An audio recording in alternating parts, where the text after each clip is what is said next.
This channel does not promote any violent, harmful, or illegal activities. All content provided by this channel is meant for an educational purpose only. আজকে যে নির্দেশটা দিয়েছে সেটা expected ছিল এবং সেটাই হওয়া উচিত ছিল, কিন্তু প্রথম থেকেই এটাকে কোথাও একটা মানে গোলেমালে ঢুকিয়ে দিয়ে তাদেরকে পরীক্ষা দেওয়ানোর একটা চক্রান্ত চলছিল আমরা ভেবেছিলাম। সেটা আজকে প্রমাণ করলো শুনানির সময় এসএসসি লয়ার, এবং তাতে আমরা আশাহত যেমন তাতে হতভম্ব হয়েছি যে সরকার পক্ষ বা এসএসসি কি করে অযোগ্য চিহ্নিত অযোগ্যদের পাশে দাঁড়াতে পারে, তাদের জন্য সওয়াল করতে পারে।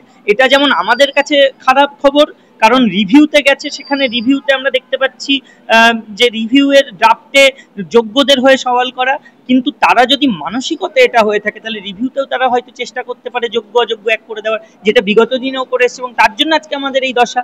তাহলে যাদের চুরির জন্য, যাদের দুর্নীতির জন্য আজকে আমাদের এই দশা, আজকে তাদের পাশেই দাঁড়াচ্ছে সেই দুর্নীতিকারী মানে আধিকারিকরা।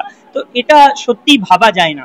আর আমরা শুধুমাত্র এই একটা রায় কখনো চাইনি, একটা নির্দেশ চাইনি যে অযোগ্যরা বাতিল হবে, এটা একদম সঠিক, কিন্তু তার সাথে সাথে আমরা যেটা চেয়েছিলাম যে 2016 যে গেজেট, সেই 2000 পরীক্ষা সিস্টেম 16 পরীক্ষা সিস্টেমটা আলাদা হোক 2016 ক্যান্ডিডেটসদের নিয়ে, আর 2025-এরটা হোক 2025-এর ক্যান্ডিডেট মানে নতুন ক্যান্ডিডেটসদের নিয়ে। কারণ এখানে ক্লিয়ার যে হাইকোর্টের রায়ে বলা ছিল ডিক্লেয়ার্ড ভ্যাকেন্সিতে নিয়োগ হবে, তাহলে সেই ডিক্লেয়ার্ড ভ্যাকেন্সিতে ডিক্লেয়ার্ড গেজেটে ডিক্লেয়ার্ড ক্যান্ডিডেটরা পরীক্ষা দেবে, কারণ তারা তো তখনকার সময়ের চাকরি পেয়েছিল বা কারা পায়নি তারা ভুক্তভোগী, আজকে তাদের নিয়োগের ফ্রেশ সিলেকশন করতে হবে।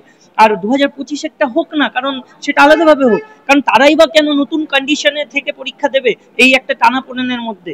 এবং দেখুন কয়েকটা ভুল নতুন নোটিফিকেশনের জন্য হয়েছে, বেআইনি নোটিশ, কারণ যে ক্ষেত্রে 2016 সালে 45% নম্বর পেয়ে যে সমস্ত চাকরিজীবী প্রার্থীরা চাকরি পেয়েছিল, এখনো চাকরিতে বহাল আছে যোগ্য তারা কিন্তু এই নতুন গেজেটে নতুন রুলসে 50% থাকায় আর পরীক্ষায় বসতে পারবে না। তাহলে সুপ্রিম কোর্ট বলছে যোগ্যরা পরীক্ষা দেবে, কিন্তু তারা অ্যাপ্লিকেশনটাই করতে পারবে না। এর দায়ী কেন? একদমই নয়।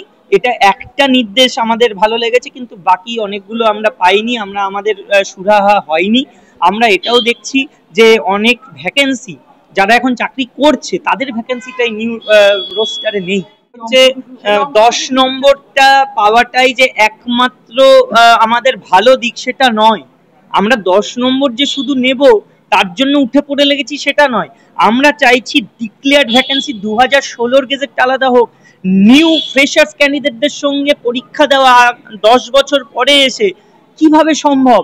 আর দুটোকে গুলিয়ে দেওয়া হচ্ছে সুপ্রিম কোর্টের রায়কে অবহেলা করে, এটাও তো ঠিক নয়। তাহলে 2016 যে গেজেট, আর ভাবুন তো নতুন যারা পরীক্ষার্থী তারা একটা কন্ডিশনের মধ্যে থেকে পরীক্ষা দেবে, আজকে এটাও যদি পরে গিয়ে চেঞ্জ হয়ে যায় তাদের পরীক্ষা দেওয়াটা বৃথা হয়ে যাবে, তাহলে তারাও বা কেন একটা কন্ডিশনের মধ্যে থেকে পরীক্ষা দেবে? ছাড় যেটা সুপ্রিম কোর্ট দিয়েছে যে আনটেন্টেড ক্যান্ডিডেটস যারা তারা বয়সের ছাড় পাবে সেটা বহাল আছে।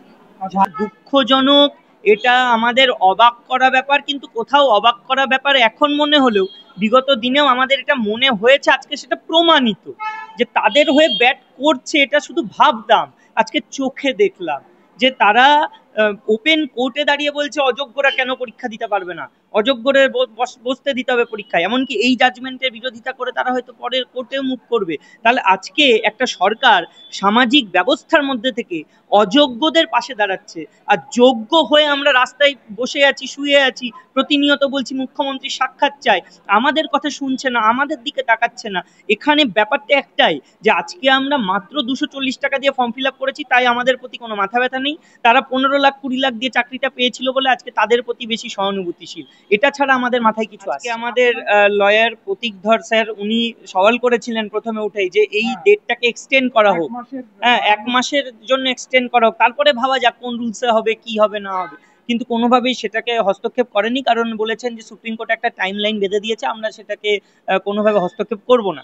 আমরা এই রায়টাকে চ্যালেঞ্জ করে, রায় বলতে ওই নির্দেশটাকে নয় যে অযোগ্যরা পরীক্ষায় বসতে পারবে না, আমাদের যে সুবিধাগুলো দেওয়া হলো না আমরা যেটা চেয়েছিলাম, সেই জন্য এটাকে চ্যালেঞ্জ করে আমরা নিশ্চয়ই কোর্টে মুভ করব, দরকার পড়লে অবশ্যই ডিভিশন বেঞ্চে মুভ করব, এবং তারপরে দরকার পড়লে সুপ্রিম কোর্টেও মুভ করব।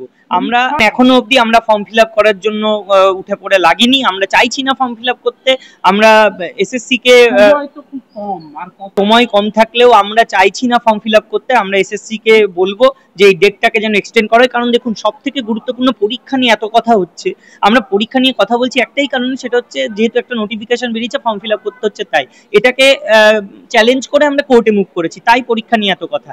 কিন্তু আমরা তো চাই আলটিমেটলি রিভিউ, যে রিভিউটা আমরা সুপ্রিম কোর্টে করেছি এই জাজমেন্টের বিরুদ্ধে, সেই রিভিউটাকে সব থেকে বেশি গুরুত্বপূর্ণ আকারে দেখে কিভাবে পুনর্বহাল হয়ে যায় সেই চেষ্টা করা। এবং সেই জন্যই আমরা চেয়ারম্যানের কে বলবো যে যাতে ডেটটা এক্সটেন্ড করা হয়, কারণ আমরা দেখে নিতে চাইবো রিভিউতে কি হয়।